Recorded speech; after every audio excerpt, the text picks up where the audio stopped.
Bismillahirrahmanirrahim. Assalamualaikum warahmatullahi wabarakatuh. Sahabat beriman, Allah subhanahu wa ta'ala telah mengutus ratusan ribu nabi dan juga rasul kepada manusia sebagai wujud kasih sayangnya. Harapannya umat manusia senantiasa berada di jalan yang lurus. Perkiraan jumlah keseluruhan nabi dan juga rasul disampaikan oleh para ulama, nabi dan juga rasul sekitar 240.000. Dalam Al-Quran hanya disebutkan nama dan kisah nabi sebanyak 25, dari Nabi Adam sampai dengan Nabi Muhammad SAW. Artinya masih banyak kisah dan nama nabi serta rasul yang tidak kita ketahui. Maka pada kesempatan kali ini kami akan mencoba mengkisahkan tentang nabi-nabi dan juga rasul yang tidak disebutkan dalam Al-Quran. Maka pada video ini kami akan rangkum 9 kisah nabi yang tidak disebutkan dalam Al-Quran. Nomor 1. Nabi Syis alaihi salam. Syis alaihi salam merupakan keturunan dari Nabi Adam alaihi salam dan juga Siti Hawa. Dalam riwayat yang tercatat, Nabi Adam dikaruniai 40 anak dan setiap kelahirannya selalu melibatkan anak kembar. Suatu ketika peristiwa tragis terjadi di antara dua anak Nabi Adam, yaitu Qabil dan juga Habil. Keduanya memberikan kurban sesuai syariat yang berlaku pada masa itu. Dalam ujian tersebut, mereka diperiksa untuk melihat siapa yang memberikan kurban terbaik.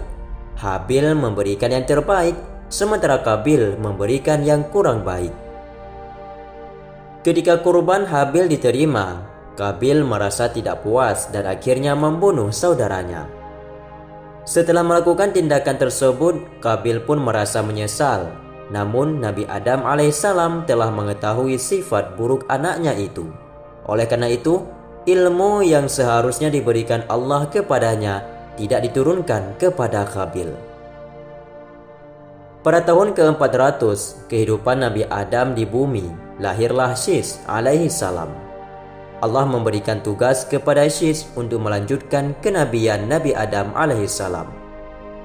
Nabi Adam mengingatkan Syis untuk menjaga kerahasiaan tugas tersebut agar Qabil yang dengki tidak mengetahuinya.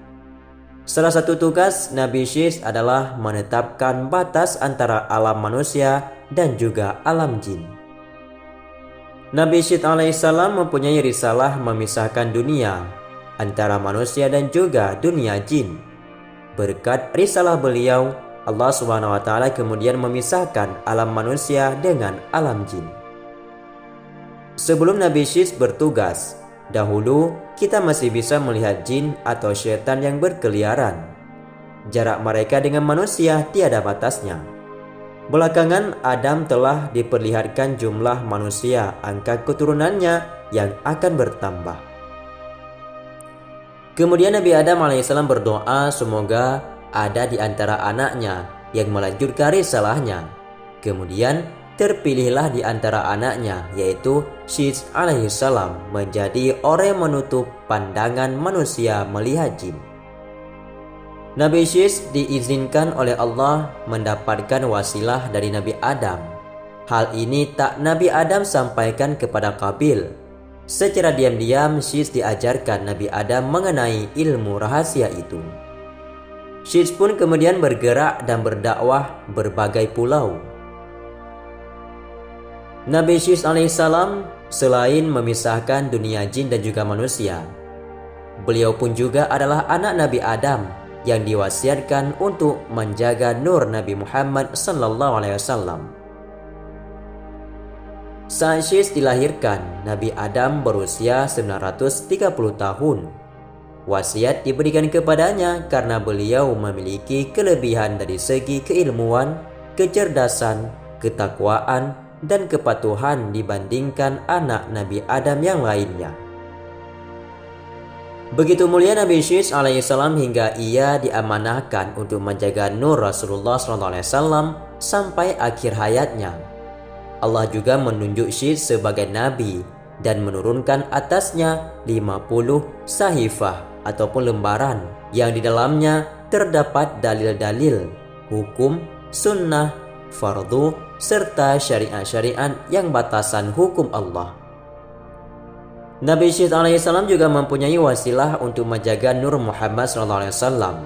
Selain itu, beliau juga mempunyai risalah yang memisahkan dunia manusia dan juga jin, sehingga manusia tidak bisa melihat jin. Lalu di manakah makam Nabi Syed alaihissalam? Setelah beliau wafat, melihat dari sejarah, Nabi Syed wafat dan dimakamkan di gua Gunung Abu Qubais. Disitulah sejarah menjelaskan tentang makam Nabi Syed alaihissalam. Nabi Syed ini mempunyai beberapa kelebihan dari segi keilmuan, kecerdasan, ketakwaan, dan kepatuhan dibandingkan anak-anak Nabi Adam yang lainnya.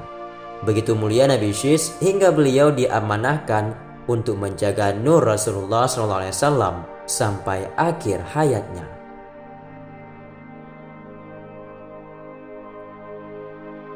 Yang kedua, Nabi Yusha alaihi salam.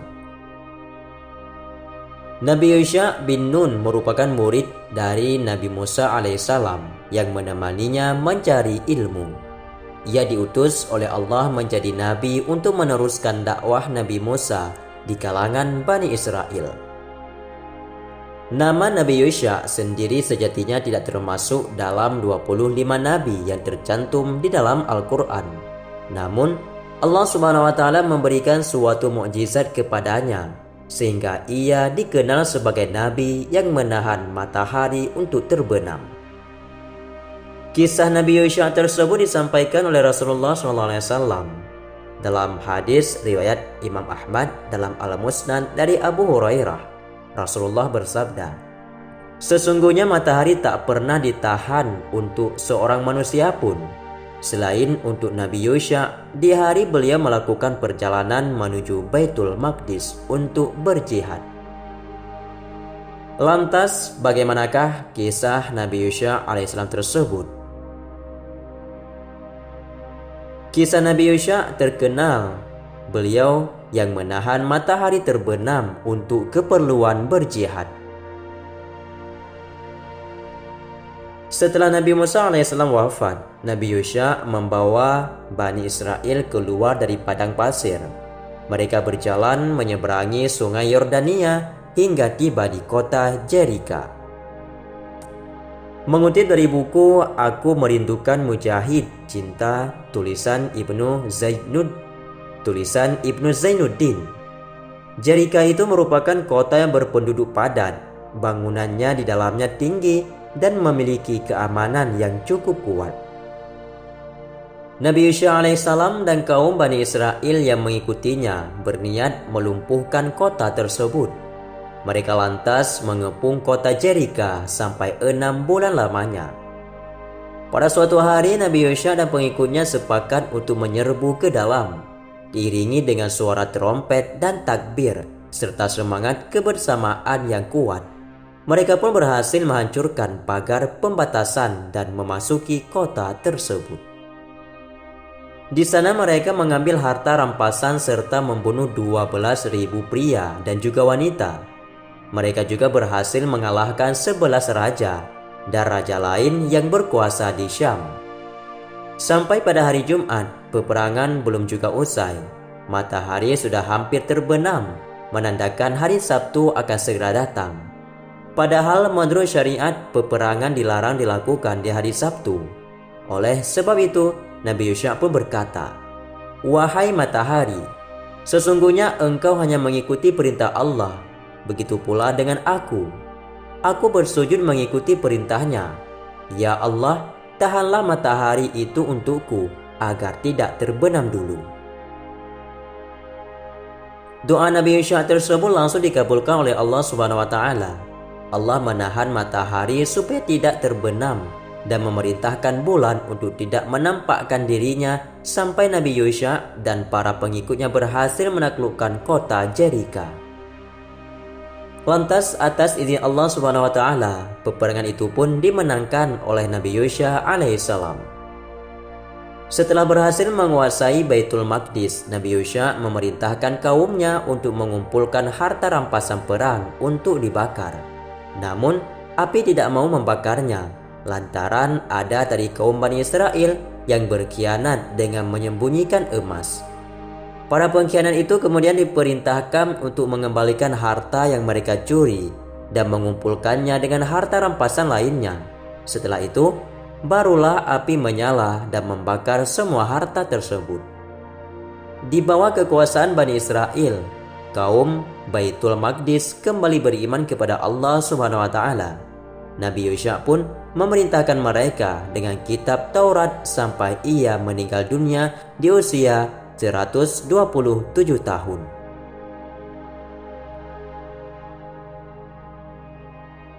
Nomor 3, Nabi Irmia alaihissalam.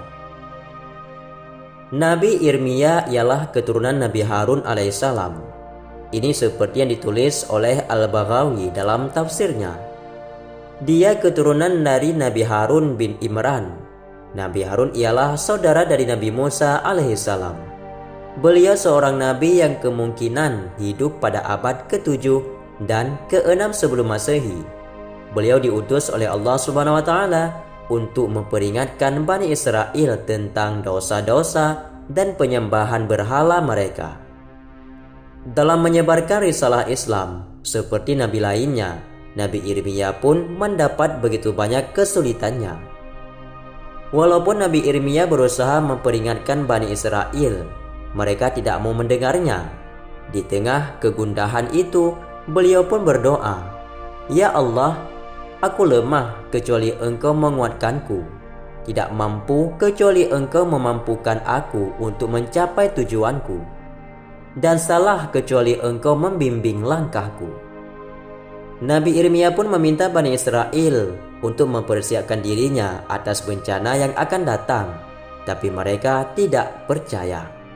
Mereka malah memenjarakannya. Akibatnya, bencana itu pun datang. Nebukadnezar pun, seorang raja, menghancurkan Yerusalem tanpa Bani Israel tidak bisa berbuat apa-apa. Mereka pun diasingkan ke Babilonia.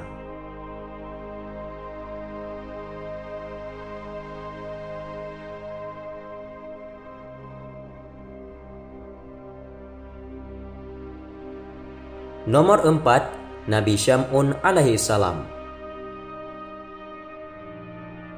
Selanjutnya Nabi yang tidak disebutkan dalam Al-Quran, yaitu Nabi Syam'un alaihissalam.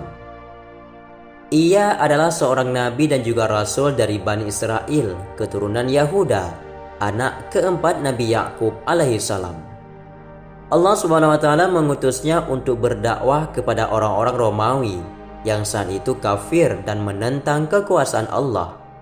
Nabi Syam'un pun juga dikenal sebagai seorang muslim yang saleh dan juga unggul dalam ibadahnya. Nabi Syam'un memiliki kekuatan ajaib yang membuatnya tak terkalahkan dalam peperangan. Dia bisa melunakkan besi dan merobohkan istana dengan tangannya saja. Dia juga memiliki senjata khusus yang terbuat dari rahang unta yang dia gunakan untuk melawan musuhnya. Namun Nabi Syam'un ini juga memiliki kelemahan yang berkaitan dengan rambutnya. Dia pernah pada suatu ketika memberitahu istrinya bahwa jika dia ingin membuatnya lemah, dia harus mengikatnya dengan rambutnya. Istrinya pun mengkhianatinya dan membocorkan rahasianya kepada Raja Romawi yang ingin menangkap dan juga membunuh Nabi Syam'un. Mereka pun berhasil menangkap dan menyiksa Nabi Syam'un. Namun di saat-saat terakhir hidupnya, Allah mengembalikan kekuatannya. Nabi Syam'un pun berhasil menghancurkan istana dengan kekuatannya. Diriwayatkan bahwa Rasulullah SAW pun pernah bercerita. Hal tersebut sebagaimana tercantum dalam kitab Mukhasyafatul Qulub karya Imam Ghazali.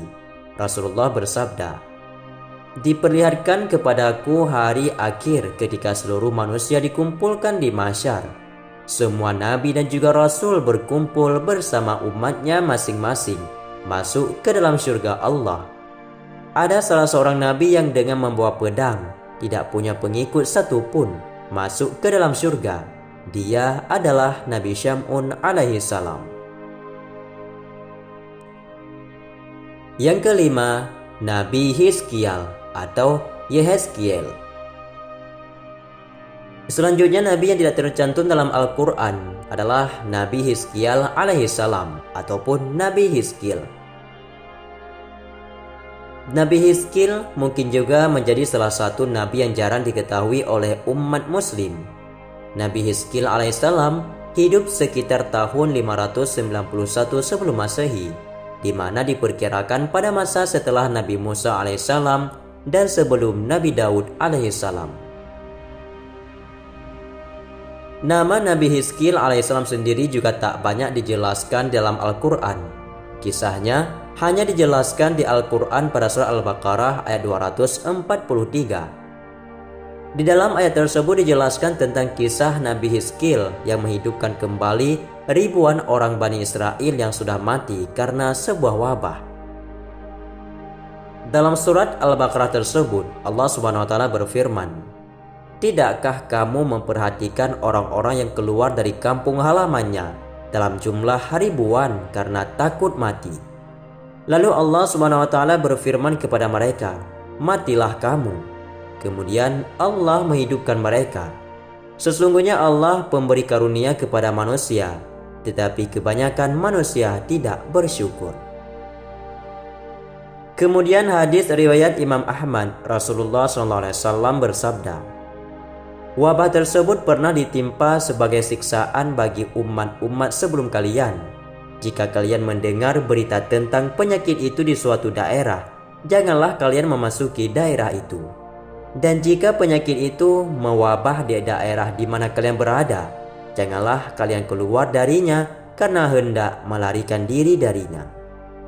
Kemudian Ibnu Katsir dalam sebuah buku berjudul Qisasul Anbiya mengutip kisah dari Muhammad bin Ishaq berkata dari Wahab bin Munabbih bahwasanya setelah Khalid bin Yufana meninggal setelah Yusa', kemudian kaum Bani Israel pun diurus oleh Hizkiel bin Budzi mengurus Bani Israel setelah itu. Asbat menjelaskan dari Al-Saidi, dari Abu Malik, dari Abu Salih, dari Abu Abbas, dari Murrah, dari Ibnu Mas'ud, dari beberapa sahabat tentang firman Allah Subhanahu wa taala surah Al-Baqarah tersebut. Mereka pun mengatakan kampung halaman itu bernama Mawardan yang dijangkit penyakit ta'un.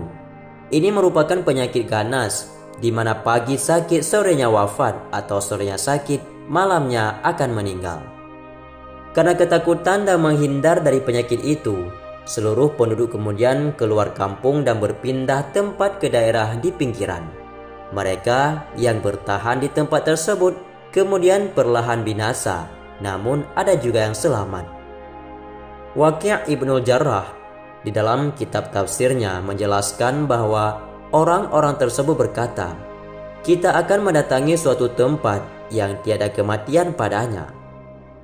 Ibnu Katsir menukil kisah yang diriwayatkan dari Ibnu Abbas bahwa jumlah mereka adalah 4.000 orang. Dan diriwayatkan pula darinya bahwa jumlah mereka adalah 8.000 orang. Sementara itu berbeda dengan Abu Saleh, dia mengatakan bahwa jumlah mereka adalah 9.000 orang. Sedangkan dari riwayat Ibnu Abbas pula dijelaskan bahwa jumlah mereka lebih banyak, yaitu berjumlah 40.000 orang. Setelah penyakit ta'un lenyap, mereka beranjak kembali ke kampungnya dengan selamat. Pada tahun berikutnya, penyakit ta'un itu kembali melanda. Kepanikan pun kembali terjadi. Ribuan orang tersebut kemudian kembali melarikan diri dan bersembunyi di lembah Afif. Setelah itu, mereka diseru malaikat dari bawah lembah dan dari atas lembah. "Matilah kalian semua." Mereka pun dilewati seorang nabi bernama Nabi Hizkiel alaihissalam. Ketika menyaksikan mereka, Nabi Hizkiel alaihissalam berhenti lalu berpikir tentang mereka itu dan kemudian menggerakkan kedua bibir dan juga jari-jarinya. Allah kemudian memberikan wahyu kepada Nabi Hizkiel apakah engkau mau aku perlihatkan bagaimana aku menghidupkan mereka?" Nabi pun menjawab, "Ya." Lalu Allah memerintahkan Nabi Hizkil alaihissalam, "Serulah." Maka Nabi Hizkil pun berseru, "Hai tulang belulang, sesungguhnya Allah menyuruh kalian untuk bersatu." Setelah itu keajaiban pun terjadi. Tulang belulang yang berserakan kemudian bergerak dan menyatu kembali, sebuah jasad berupa tulang. Allah Subhanahu wa taala kembali memberi wahyu kepada Nabi Hizkil untuk berseru, "Wahai sekalian tulang belulang, sesungguhnya Allah menyuruh kalian agar kalian mengenakan dagingnya." Kemudian keajaiban pun kembali terjadi. Tulang-tulang itu kemudian berlapiskan dengan daging lengkap dengan pakaian yang dikenakannya. Nabi Hizkil alaihissalam pun kembali menyeru, "Wahai para arwah, sesungguhnya Allah memerintahkan kepadamu agar setiap ruh kembali kepada jasad yang pernah dimasukinya." Dari tulang belulang itu kemudian berubah menjadi jasad utuh yang kemudian mereka pun bangkit. Setelah mereka hidup kembali, mereka kemudian berkata, "Maha suci Engkau ya Allah, segala puji hanya bagimu, tiada Tuhan melainkan Engkau." Mereka yang sebelumnya telah mati dan kini hidup kembali, kemudian kembali kepada kaumnya. Yang keenam, ada Nabi Hanzalah alaihissalam. Nabi Hanzalah alaihissalam adalah salah satu nabi yang hidup di zaman Zulkarnain. Nama asli adalah Hanzalah bin Sifwan dari Bani Israel. Nabi Hanzalah juga merupakan salah satu nabi yang tidak disebutkan dalam Al-Quran, namun kisah mengenai kaum yang dibimbingnya ada di dalam Al-Quran. Kaum yang dibimbing oleh Nabi Hanzalah adalah kaum Asbabur Rashi, dan Allah mengabadikannya dalam surat Qaf ayat 12 sebelum mereka yang menentang Nabi Muhammad. Kaum Nabi Nuh dan Ashabur Rashi serta Tamud, yaitu kaum Nabi Soleh, telah juga mendustakan rasulnya masing-masing. Menurut kisah dari Al-Kisai, kota yang tinggali oleh Hanzalah terdapat sebuah gunung yang bernama Falash, yang menjadi salah satu tempat burung yang bernama angka. Angka itu adalah seekor burung besar yang apabila terbang sayapnya akan menutupi cahaya matahari. Bulunya memiliki warna yang sangat banyak. Lehernya menyerupai leher unta, memiliki 4 sayap, 2 panjang dan 1 lagi pendek.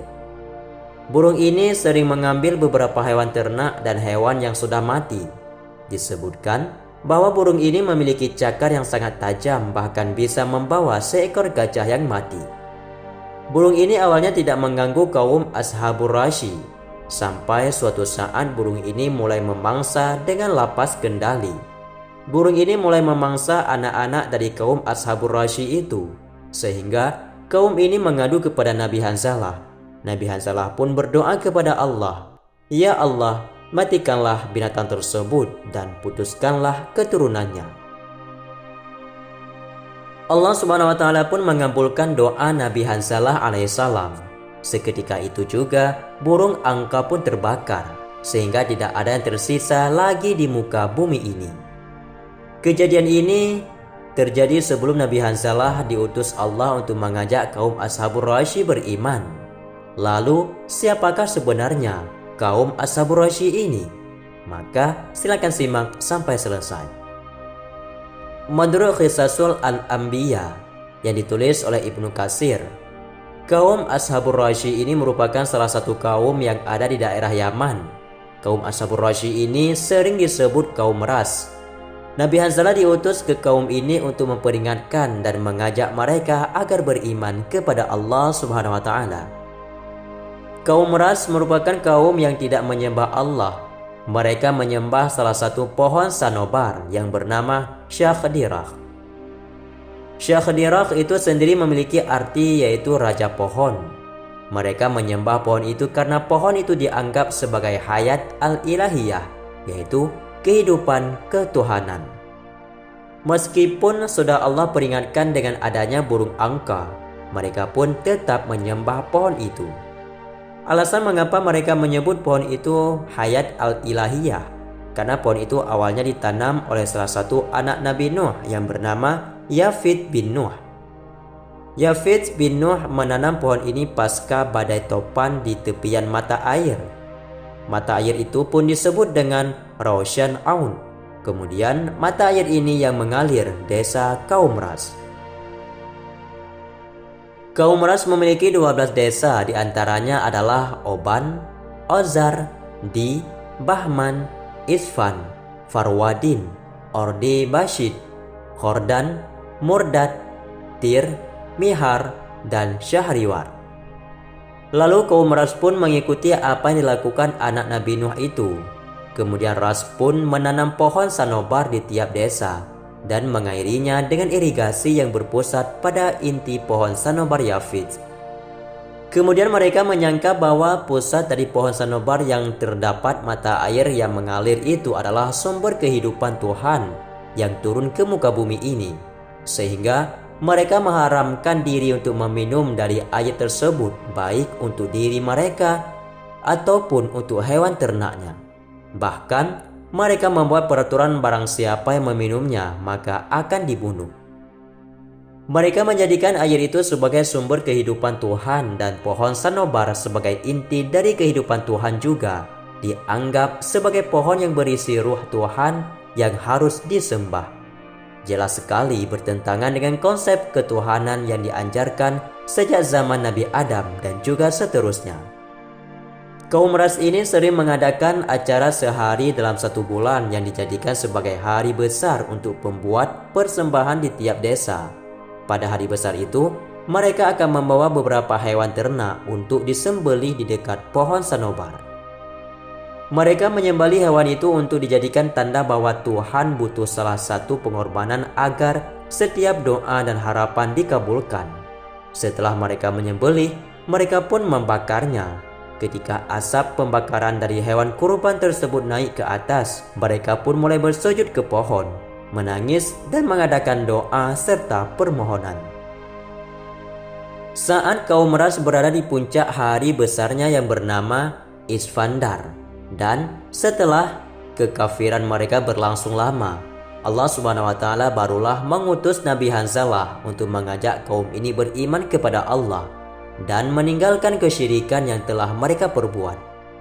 Nabi Hanzalah pun memulai dakwahnya kepada kaum Ras, namun apa yang terjadi? Kaum Ras ini malah menentang ajakan Nabi Hanzalah yang mengajak untuk beriman kepada Allah.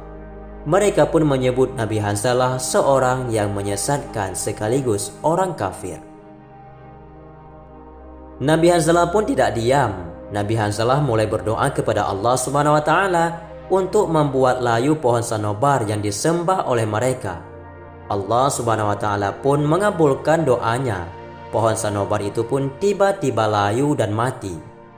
Saat menyaksikan itu, kaum Ras sangat marah dan berkata, "Sesungguhnya laki ini telah menyihir Tuhan kita." Maka mereka pun berniat untuk membunuh Nabi Hanzalah. Mereka ingin Nabi Hanzalah mati dengan tersiksa. Mereka pun membuat sebuah sumur yang sangat dalam untuk membuang Nabi Hanzalah dan membuatnya mati karena kelaparan serta kehausan. Selama dakwah, kaum Ras tidak mendengarkan apa disampaikan oleh Nabi Hanzalah. Sampai suatu saat ada seorang budak yang berkulit hitam mendengarkan dakwah Nabi Hanzalah, lalu budak itu pun beriman kepada Allah. Kemudian kaum Ras yang masih geram dan marah kepada Nabi Hanzalah pun menangkap Nabi Hanzalah dan melemparkannya ke dalam sungai yang sudah dibuat lalu menutupnya dengan batu yang sangat besar. Seorang budak beriman kepada Nabi Hanzalah dan kepada Allah pun melihat bagaimana Nabi Hanzalah dimasukkan ke dalam sumur. Budak ini tidak bisa mengeluarkan Nabi Hanzalah dari sumur itu. Ia hanya bisa memberi makan Nabi Hanzalah secara diam-diam. Ia melakukannya setiap hari agar Nabi Hanzalah tidak mati kelaparan. Budak hitam itu memberi makan Nabi Hanzalah setiap habis mencari kayu bakar. Sampai pada suatu ketika, budak hitam ini kelelahan karena mencari kayu bakar, dan ia pun beristirahat sejenak. Namun, saat budak ini tertidur, Allah Subhanahu wa Ta'ala sengaja membuatnya tertidur menjadi lama. Ia tertidur selama 7 tahun. Selama ia tertidur, kaum Ras diberikan azab yang sangat pedih oleh Allah. Allah mengazab kaum meras dengan menjadikan mereka batu hitam. Tidak hanya orangnya saja, bahkan pepohonan dan hewan ternak pun berubah menjadi hitam.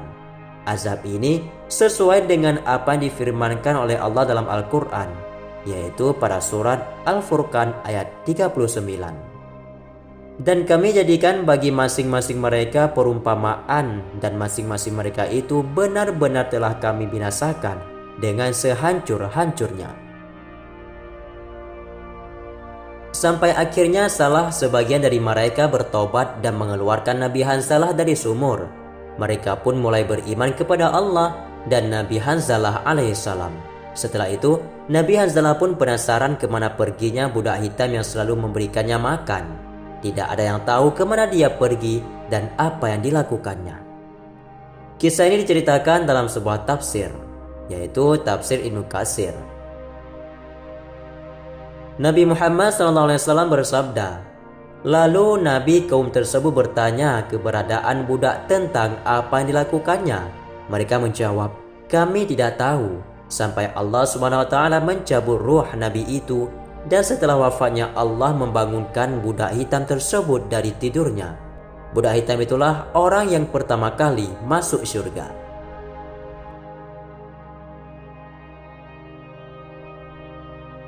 Nomor 7. Nabi Uzair alaihissalam.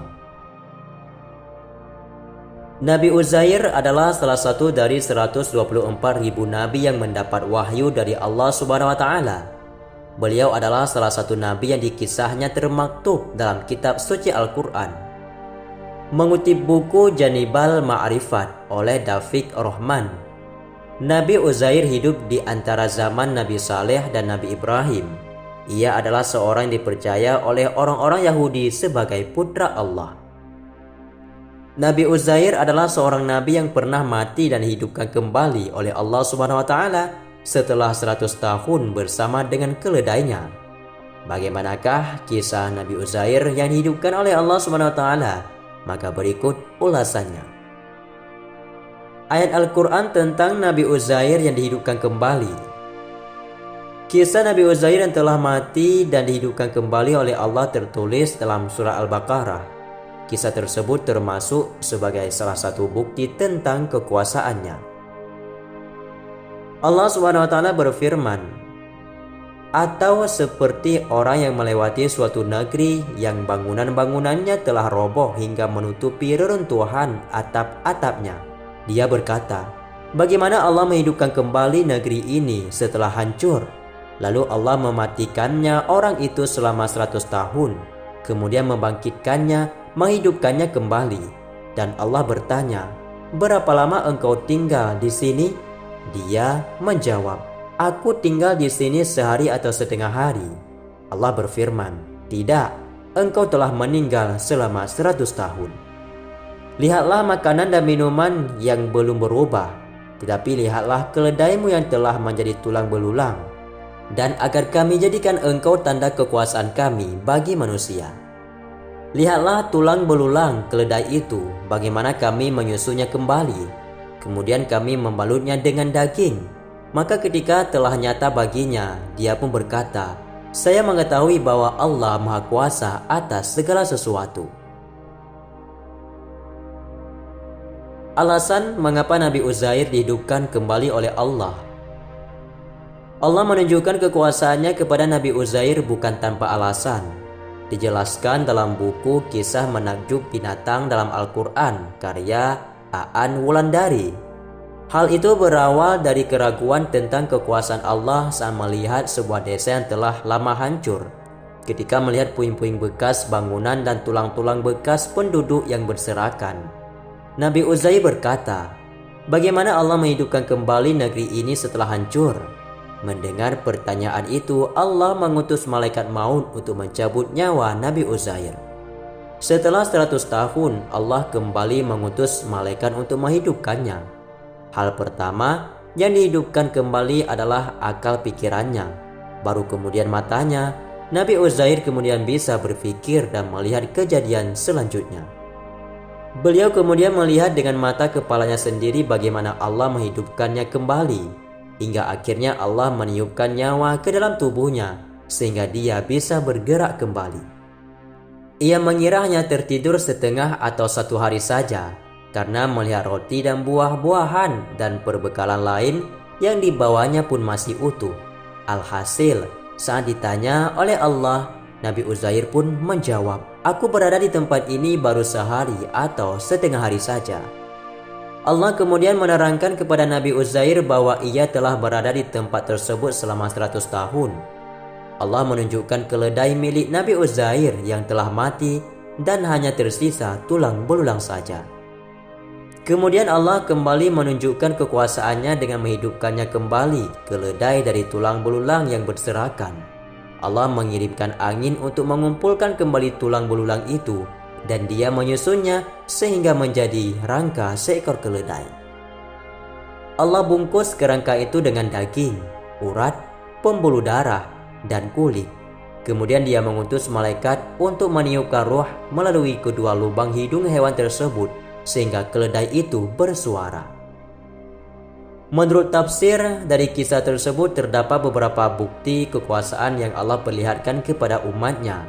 Pertama, Nabi Uzair yang dihidupkan kembali setelah mati 100 tahun lamanya dengan bukti keledainya yang telah jadi tulang belulang.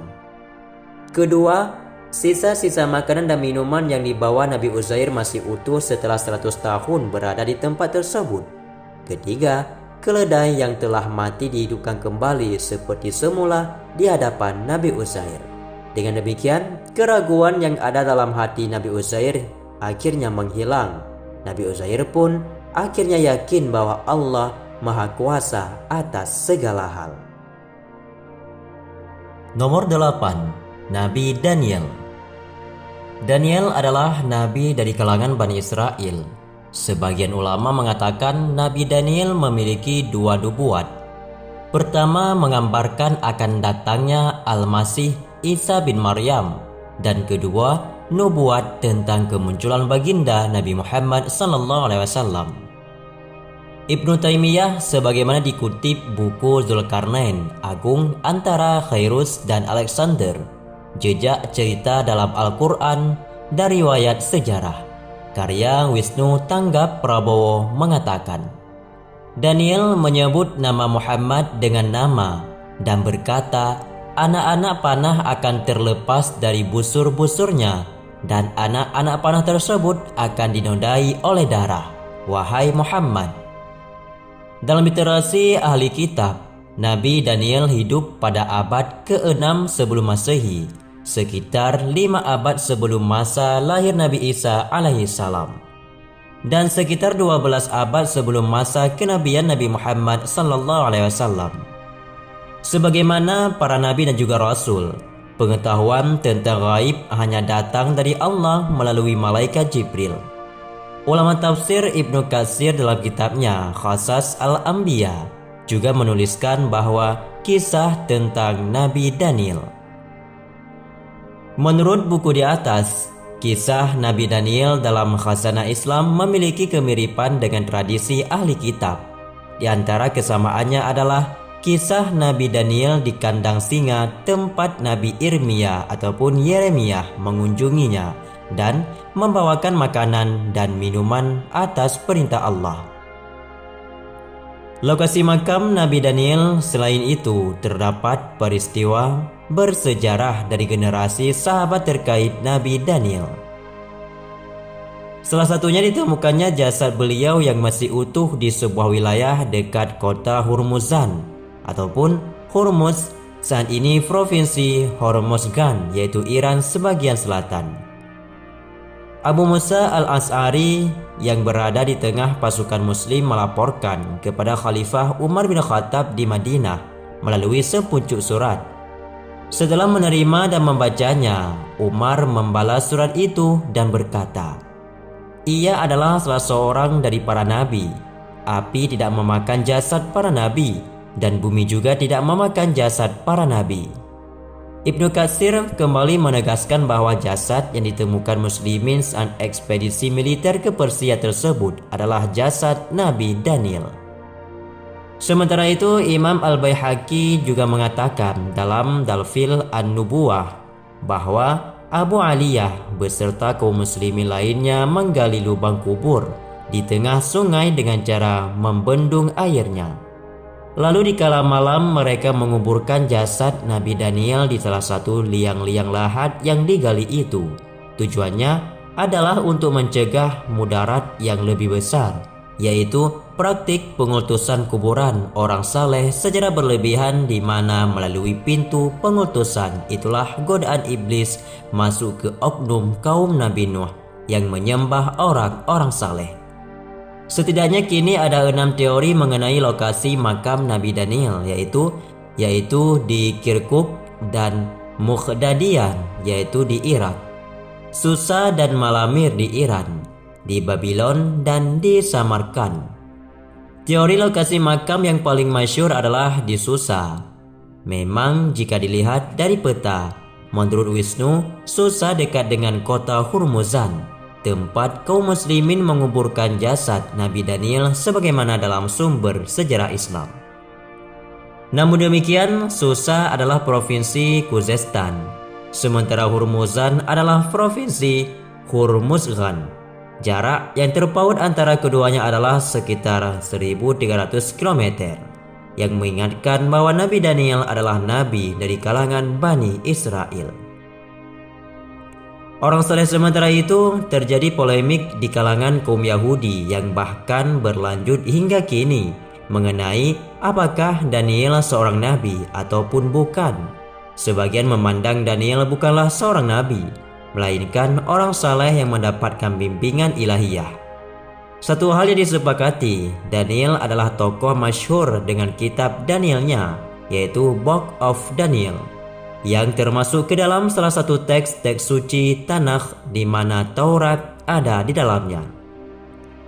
Lalu saat Nabukadnezar menghancurkan Al-Quddus beserta kuil Sulaiman pada tahun 587 sebelum Masehi, Daniel menjadi tawanan Raja Babilonia tersebut dan beliau diboyong ke Babel. Terlepas dari status tawanannya, menurut Wisnu, di Babilonia Nabi Daniel mendapat tempat terhormat di kerajaan dan menjabat sebuah posisi yang memungkinkan beliau dekat dengan Raja Nabukadnezar. Bagi Nasrani, Nabi Daniel adalah nabi, bagi umat Islam pun demikian. Hanya saja nama beliau tidak disebutkan dalam Al-Quran. Bagi umat Yahudi, Daniel hanyalah seorang yang diberi ilham, tidak terlampau jauh berbeda dengan nubuat Nabi Daniel dalam Islam mengenai kemunculan Isa Al-Masih dan juga Rasulullah. Di tradisi kalangan Yahudi juga terdapat pandangan bahwa Daniel adalah seorang yang memiliki visi tentang masa depan, sekaligus seorang pahlawan yang dielu-elukan. Sebagaimana perkataan Ibnu Taimiyah, berita kemunculan Nabi Isa Al-Masih yang diberitakan Nabi Daniel juga terdapat tradisi Nasrani. Hanya saja interpretasi versi Nasrani akan nubuat Nabi Daniel dikaitkan dengan kemunculan Yesus. Syekhul Islam Ibnu Taimiyah mengatakan bahwa Nabi Daniel menggambarkan tentang akan diutusnya Rasulullah dengan menyebut nama Muhammad secara gamblang. Nyatanya, penyebutan nama Muhammad oleh nabi-nabi terdahulu tidak saja melalui lisan Nabi Daniel alaihissalam. Nabi Isa pun menyebut nama Ahmad secara langsung. Hal tersebut sebagaimana firman Allah Subhanahu wa taala dalam Al-Qur'an pada surat As-Saff ayat 6. Allah berfirman, "Dan ingatlah ketika Isa putra Maryam berkata, 'Hai Bani Israel, sesungguhnya aku adalah utusan Allah kepadamu, membenarkan kitab yang turun sebelumku yaitu Taurat, dan memberi kabar gembira dengan datangnya seorang rasul yang akan datang sesudahku, yang namanya Ahmad ataupun Muhammad.'" Lumrah jika kita bertanya, apakah ahli kitab baik Yahudi dengan Tauratnya atau Nasrani dengan Injilnya akan mengatakan kepada umat Islam bahwa mereka menemukan nama Ahmad ataupun Muhammad sebagai nabi yang akan diutus pada akhir zaman dalam kitab mereka? Secara umum sikap mereka adalah sebagaimana firman Allah dalam surat Al-Maidah ayat 15. Allah berfirman, "Hai ahli kitab, Sesungguhnya telah datang kepadamu Rasul kami menjelaskan kepadamu banyak dari isi Alkitab yang kamu sembunyikan dan banyak pula yang dibiarkannya. Sesungguhnya telah datang kepadamu cahaya dari Allah dan kitab yang menerangkan. Di atas itu semua, The Book of Daniel memang diakui bagi kebanyakan ahli kitab sebagai sumber berharga yang menggambarkan berita dari masa depan dimulai sejak abad ke-6 sebelum Masehi hingga hari kiamat kelak. Nomor 9. Nabi Yesaya. Selanjutnya nabi yang tidak disebutkan dalam Al-Quran adalah Nabi Yesaya. Adalah nabi yang hidup pada masa perjanjian lama, yaitu sekitar abad ke-8 sebelum Masehi di Yerusalem ataupun Israel. Nabi Yesaya berperan penting dalam perkembangan ajaran dan tradisi Kristen. Kami kutip dari Britannica. Peristiwa paling awal yang tercatat dalam hidup Nabi Yesaya adalah panggilannya untuk bernubuat. Nabi Yesaya diutus oleh Allah Subhanahu wa taala untuk menyampaikan nubuat di Yerusalem pada abad ke-8 sebelum Masehi atau sekitar tahun 742 sebelum Masehi. Penglihatan atau ramalan Yesaya dipercaya menjadi faktor utama yang membuatnya menjadi seorang nabi. Dikisahkan bahwa ia melihat Tuhan yang diliput dengan kemuliaan serta kekudusan ilahi. Berkat peristiwa ini, ia menjadi sadar atas kebutuhan Allah akan seorang utusan bagi bangsa Israel. Kejadian ini terabadikan dalam kitabnya, yaitu Yesaya, pada ayat 1.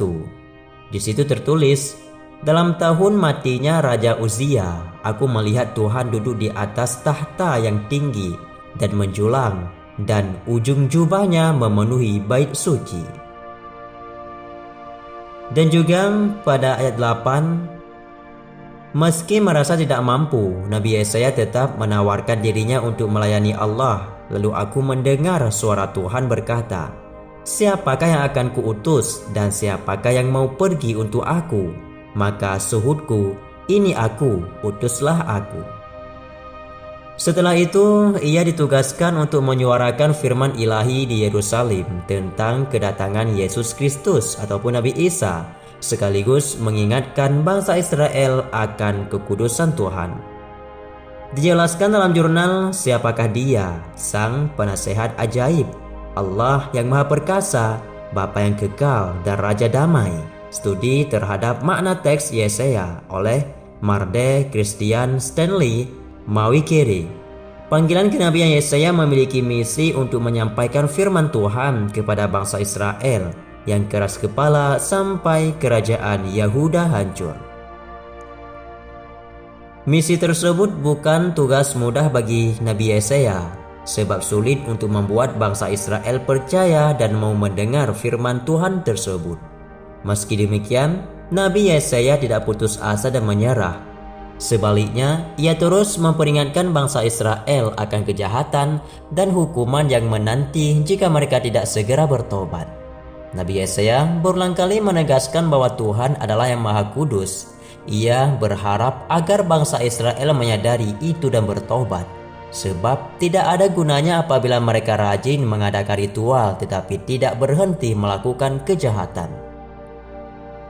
Melalui nubuat-nubuat yang disampaikannya, Nabi Yesaya juga menegur bangsa Israel yang lebih mengandalkan manusia ketimbang Tuhan. Padahal kekuatan Tuhan itu lebih besar daripada kekuatan manusia. Celakalah orang-orang yang pergi ke Mesir minta pertolongan dan mengandalkan kuda-kudanya, yang percaya kepada keretanya yang begitu banyak dan kepada pasukan berkuda yang begitu besar jumlahnya, tetapi tidak memandang kepada yang Maha Kudus Allah Subhanahu wa taala dan tidak mencari Tuhan. Akan tetapi Dia yang bijaksana akan mendatangkan malapetaka dan tidak menarik firman-Nya. Ia akan bangkit melawan kaum penjahat dan melawan bala bantuan orang-orang lalim. Sebab orang Mesir adalah manusia, bukan Allah, dan kuda-kuda mereka adalah makhluk yang lemah, bukan roh yang berkuasa. Apabila Tuhan mengacungkan tangannya, tergelincirlah yang membantu dan jatuhlah yang membantu, dan mereka sekalian habis binasa bersama-samanya. Sahabatku semua, itulah 9 nabi yang tidak disebutkan dalam Al-Quran, dan juga kisah-kisahnya sulit kita temukan dan juga jarang kita dengar. Namun ke-9 nabi tersebut benar-benar adanya, karena jumlah nabi keseluruhannya adalah 124.000 nabi, termasuk nabi-nabi yang 9 tadi. Wallahu a'lam bishawab. Semoga bermanfaat dan juga menjadi ilmu pengetahuan yang baru. Assalamualaikum warahmatullahi wabarakatuh.